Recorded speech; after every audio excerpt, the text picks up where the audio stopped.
Bismillahirrahmanirrahim. Kau lagi hamil terus di USG dan divonis bahwa anaknya cacat, apakah lebih baik digugurin atau tetap bersabar? Karena suami pun bilang gugurkan. Nggak boleh digugurkan, Bu. Sabar. Nggak boleh digugurkan. Itu haknya Allah. Ibu nggak punya andil dengan satu helai rambutnya, lalu ibu mau gugurin dari mana? Ibu sendiri juga Allah yang ciptakan. Nggak boleh. Aborsi secara dari semua sisinya nggak boleh. Haram, nggak bisa sama sekali. Allah mengatakan dalam Al-Quran di dua ayat. A'udzubillahi minasyaitonir wa la taqtulu auladakum khasyata imlakin nahnu narzuqukum wa iyyahum. Dalam ayat yang dibalik nahnu narzuquhum wa iyyakum. Jangan pernah kalian gugurkan anak kalian, jangan bunuh mereka karena takut miskin. Karena kami memberikan rezeki kepada mereka dan kepada kalian. Jadi nggak boleh. Cacat pun sama. Nggak ada urusan. Itu cobaan dari Allah sudah terima. Ada orang yang coba di istrinya, di suaminya, di mertuanya, di iparnya, di anaknya, cobaan. Keluar kita kan bukan kita yang buat tuh, kita bukan bentuk, Allah yang kasih. Ini anakmu, sudah sakit kah, sehat kah, apa saja, ya sudah kita terima. Seperti itulah ya.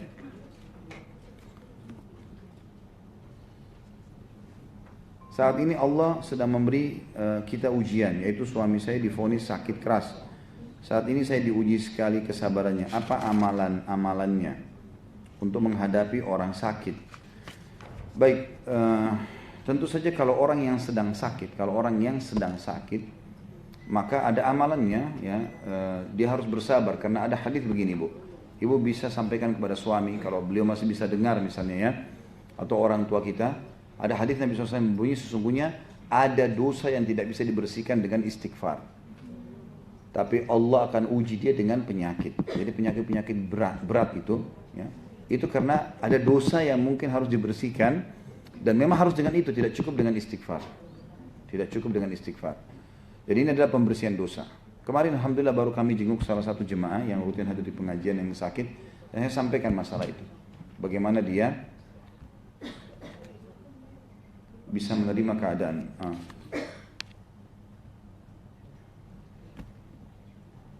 Jadi bagaimana supaya beliau bisa menerima keadaan dengan cara tahu ini adalah pembersihan dosa.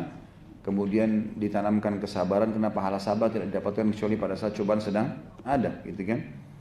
Kemudian juga ikhtiar, secara hukum syar'i ikhtiar untuk berobat dengan cara-cara syar'i. Seperti misalnya, cara syar'i itu membaca beberapa doa-doa berhubungan dengan masalah pengobatan.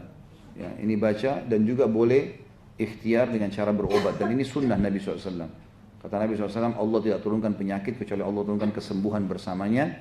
Maka berobatlah wahai hamba-hamba Allah. Dalam hadis yang dikatakan, kesembuhan itu ada pada meminum madu, bekam, dan juga kai. Dan kai itu artinya menggunakan besi yang dipanaskan dan ditempelkan di tempat sakit. Tapi ini tentu pengobatan terakhir. Karena kata Nabi SAW, dan aku melarang umatku menggunakan kai. Tapi meminum madu, bekam, ini penting. Dan saya masih banyak sekali muslim di Indonesia dan muslimah tidak bekam. Ini mesti dilakukan, Bapak Ibu belajar. Ya, belajar untuk pergi cari tempat-tempat bekam.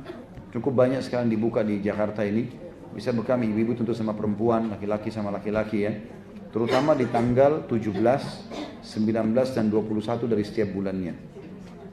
Kalau kita yang sedang menghadapi ini, keluarga kita sedang sakit, maka kita harusnya menjadikan sebagai ibrah dan pelajaran.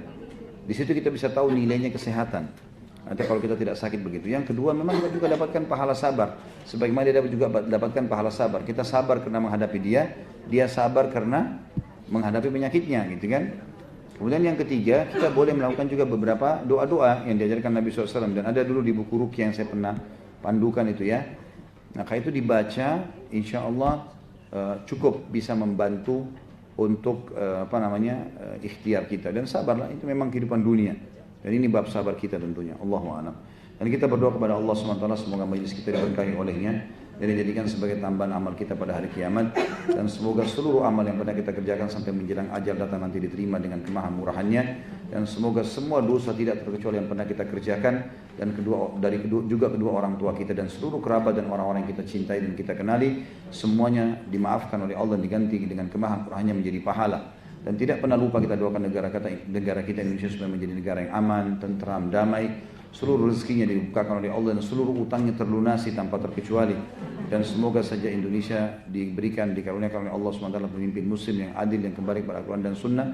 Dan semoga seluruh pemimpin juga yang sudah menjabat semuanya dikembalikan kepada hukum-hukum Allah. Dan juga mereka bisa dengan itu melepaskan diri dari tanggung jawab pada hari kiamat dan memberikan hak pada masyarakatnya. Dan semoga seluruh umat Islam Indonesia di bawah naungan ukhuwah Islamiyah, diangkat perselisihan di antara mereka, dan juga mereka dalam ibadah kembali kepada Al-Quran dan Sunnah. Dan semoga Indonesia menjadi contoh bagi negara-negara yang lain. Tidak pernah kita lupa tiap saat kita doakan saudara kita di Palestina, di Syria, di Yaman, di Irak, di Myanmar, di Ahsa, dimanapun mereka berada sedang tertindas. Semoga Allah ikhlaskan niat mereka, terima para syuhada mereka, mudahkan Islam di tangan mereka dan tangan kita semua. Dan semoga Allah partisipasikan kita bersama mereka di pahala, baik dengan doa, dengan harta, juga dengan jiwa kita. Dan semoga Allah dengan kemahamurahannya, yang saya yakin sedang melihat kita karena dia maha melihat, dan mendengar kita karena dia maha mendengar, agar menyatukan kita semua di surga firdausnya tanpa hisab, sebagaimana satu lagi di majlis ilmu yang mulia ini. Kalau benar pasti dari Allah, pada salah dari saya mohon dimaafkan. Subhanakallahumma bihamdika asyhadu an la ilaha illa anta astaghfiruka wa atubu ilaik. Wassalamualaikum warahmatullahi wabarakatuh.